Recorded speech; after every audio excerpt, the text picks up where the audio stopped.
अस्सलाम वालेकुम, मैं हूँ Kamran Khan.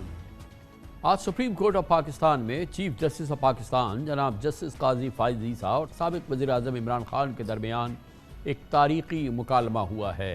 Supreme court of Pakistan की जानिब से इमरान खान को सियासतदानों से मुज़ाकराती हल के लिए बातचीत का मशवरा भी दिया गया। चीफ जस्टिस काजी फाइज ईसा ने रिमार्क्स दिए कि डायलॉग से चीज़ों का हल निकालना है। नैब तरामीम के खिलाफ हुकूमती अपीलों पर समाअत के दौरान आज एक बार फिर इमरान खान वीडियो लिंक के जरिए अदालत में पेश हुए और बेंच से शिकायत की कि पाकिस्तान में गैर एलानिया मार्शल लॉ लगा है। इस पर जस्टिस जमाल मंदुखेल ने नुक्ता उठाया कि हालात अगर इतने ख़तरनाक हैं तो मामलात सियासतदानों के साथ बैठ कर हल करें।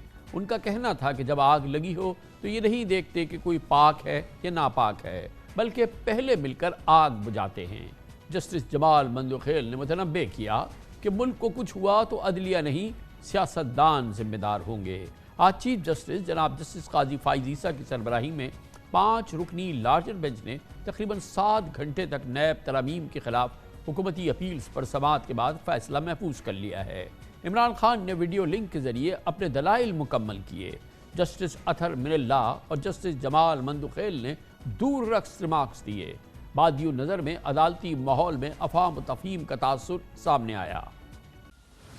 आज कोर्ट नंबर 1 में चीफ जस्टिस काजी फाइज ईसा की सरबराही में justice Aminuddin, justice Jamal Mandokhail, justice Athar Minallah और जस्टिस हसन अजहर रिजवी ने नैब तरामीम के खिलाफ हुकूमती अपीलों पर समाअत की। चीफ जस्टिस ने इमरान खान को मुखातिब करते हुए सवाल किया कि क्या आप हमें सुन सकते हैं।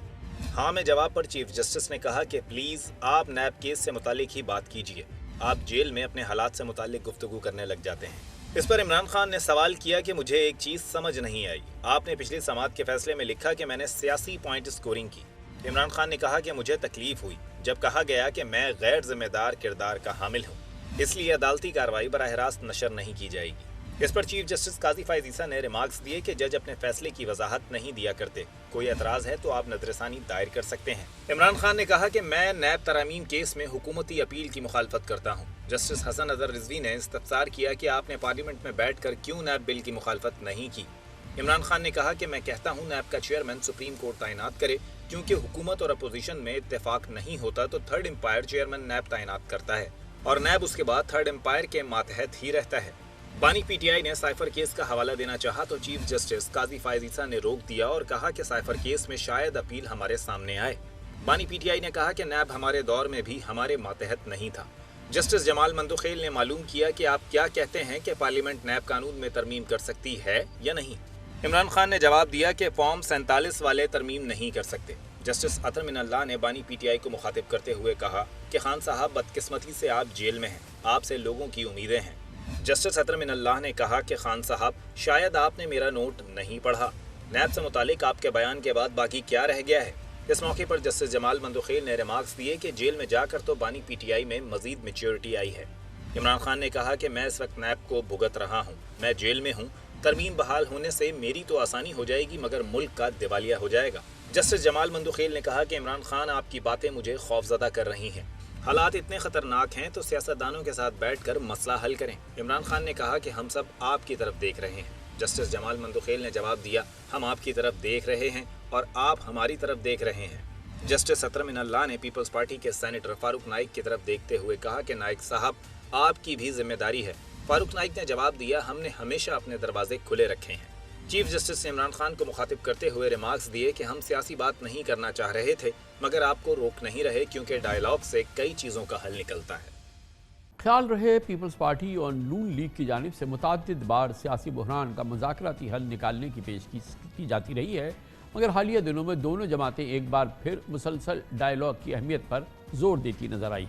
आज समाअत के दौरान इमरान खान ने चीफ जस्टिस काजी फाइज ईसा से दरख्वास्त की कि आप चेक करा लें मुझे जेल में कैसे रखा है और नवाज शरीफ को कैसे रखा गया था। चीफ जस्टिस ने कहा कि नवाज शरीफ तो अब जेल में नहीं है, उनका मामला हम कैसे चेक करें, आप कहें तो हम आपकी सहूलियात खुद चेक करवा सकते हैं। इमरान खान ने कहा कि जी प्लीज़।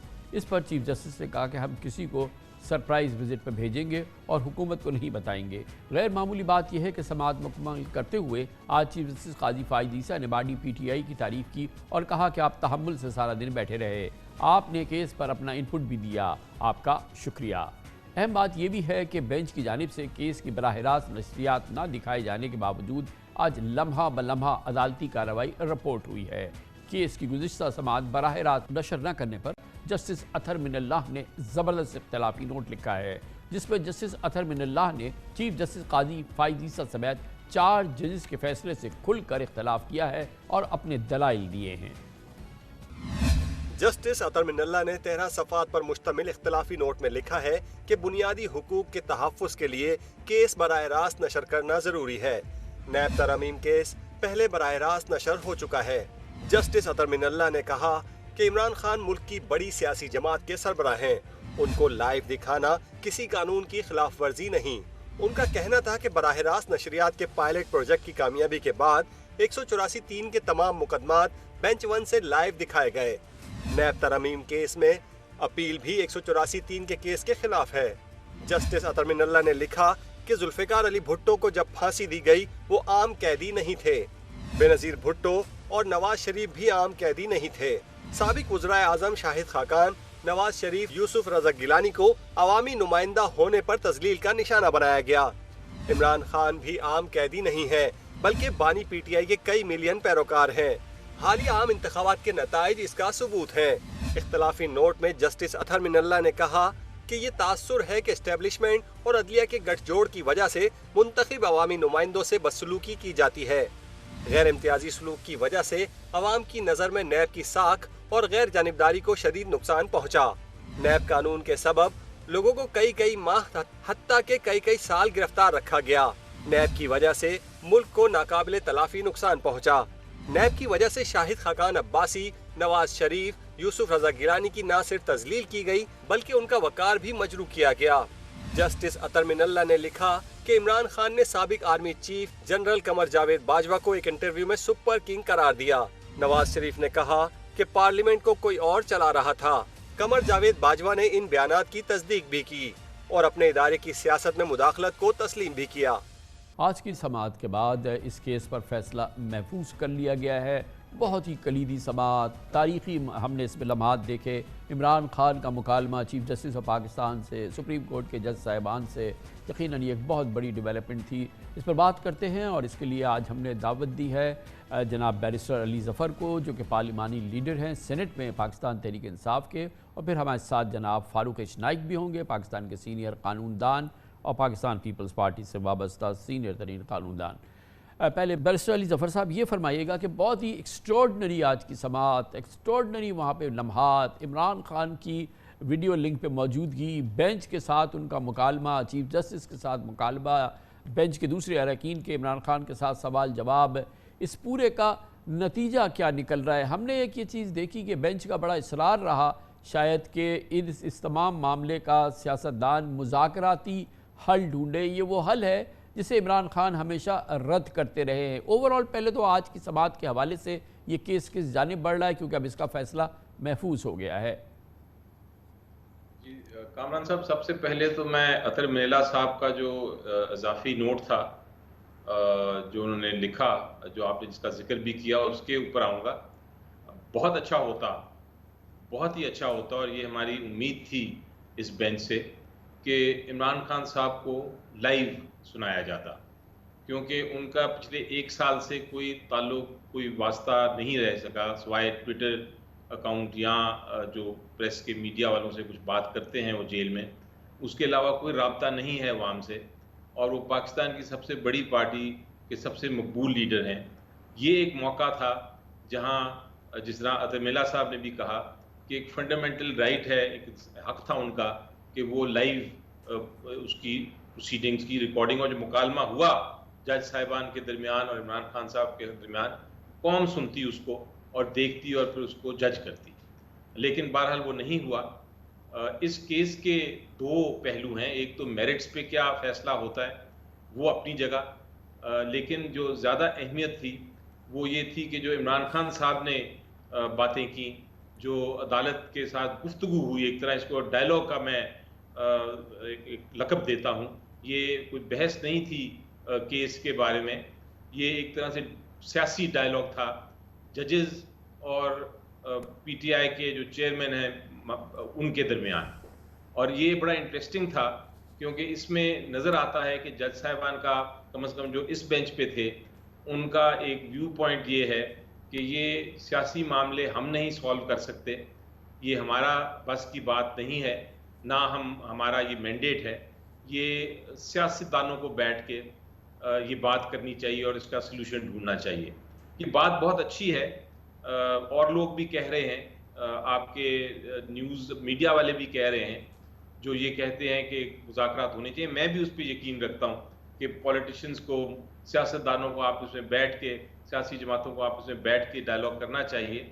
लेकिन एक बड़ा अहम सवाल और नुक्ता जो भूल गए जज साहब भी, और जो भी इसकी बात करता है मुज़ाकरात की, वो भूल जाता है, वो ये है कि हुकूमत हमारे पास नहीं।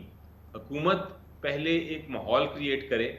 हुकूमत ये नहीं कर सकती कि एक तरफ वो हमला करे पीटीआई पे, एक तरफ वो अरेस्ट करे, एक तरफ वो नए केसेस बनाए, एक तरफ वो कहे गद्दार हैं और दूसरी तरफ कहे आए जनाब हम मुज़ाकरात करते हैं। ये ताली जो है दो हाथों से बच सकती है। ये नहीं कि आप किसी को मारते जाएं, पीटते जाएं और फिर कहें आओ हम दोस्ती भी करें। तो ये बात आज मैं होप कर रहा था, उम्मीद थी मुझे कि जज साहिबान अगर वाकई ही सियासी डायलॉग कर रहे हैं, जो इस केस में नज़र आ रहा था कि एक पहलू केस की तो अपनी नौयत थी, लेकिन उसे हट के एक सियासतदान चूँकि पेश हो रहे थे, जो एक्स प्राइम मिनिस्टर हैं इस मुल्क के, अदालत के सामने सबसे पहले एक पॉलिटिकल डायलॉग शुरू हो गया था।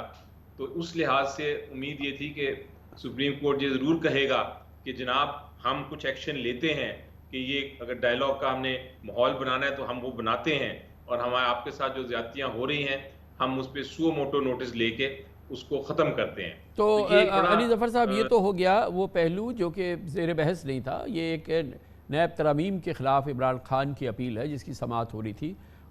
इस स्पेसिफ़िक केस पे जिसका कि समाअत हुई, और बज़ाहिर शायद मेरा गुमान ये है कि अदालत किसी नतीजे पे पहुंची हुई है, इसीलिए वो आज जिसको आपने सियासी डायलॉग कहा उसमें इंगेज हुई थी।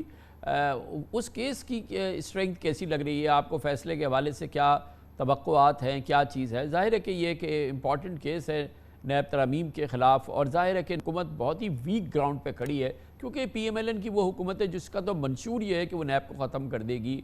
फिर ये कि अभी हालिया दिनों में हमने देखा कि उन्होंने रिमांड इतने इसरार से, इतने क्रेडिट लेके सब कुछ करके 15 दिन का नैब चेयरमैन को उसका इख्तियार दिया, फिर अब उसको 40 दिन कर दिया। लेकिन बहरहाल फिर भी आप ये बताइए कि इसका आउटकम आपको क्या लग रहा है? कितना अच्छा केस लड़ा है आपके वकीलों ने?